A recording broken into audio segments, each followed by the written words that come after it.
I'd like to quickly go over the filing status. Filing status is basically what's going to determine where the income tax brackets break off when you compute your tax from your taxable income. Um, Out there, I would say that married filing joint is generally the best bracket out there. It used to be there was a marriage penalty, but then after the Bush tax cuts, they basically doubled the brackets for single to married. So after the Bush tax cuts, for example, if you had a single individual that made $100,000, and let's just say the 40 or 15% tax bracket cut off at 40,000, that would leave them $60,000 in the upper tax brackets. Well, after those tax cuts, if you had a married filing joint with only one spouse working and they had the same $100,000, well, now they get an $80,000 in the 15% bracket, leaving only $20,000 in the upper brackets. So you can see where married filing joint would have an advantage.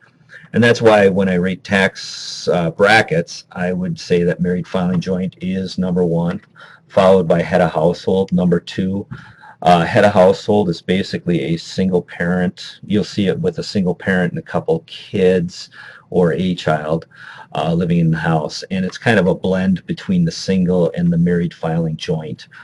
Next, I would say would be the single bracket, and then finally married filing separately. Married filing separately, you phase out of credits really, really quickly, and it has a lot of ugly ramifications.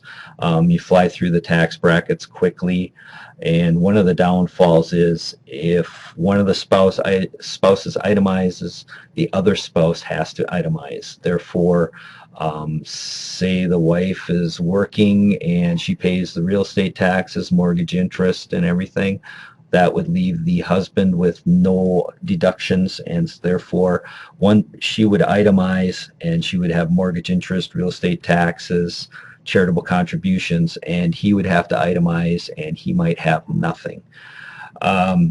The only time I saw this married filing separately really work, one spouse had a significant income and the other spouse basically had cancer. So the one spouse took the real estate taxes, mortgage, interest, and everything, all those general itemized deductions. The other spouse had a bunch of medical expenses to offset their income. The other one out there is the qualifying widower. In the year of death, the person would file married filing joint, but then the IRS gives them the following 2 years to file as a qualifying widower, which is basically a married filing joint. But the qualifying widower, they give you 2 years to kind of get back on your feet and get over that very significant life-changing situation. So with that, that is a quick outline of filing status.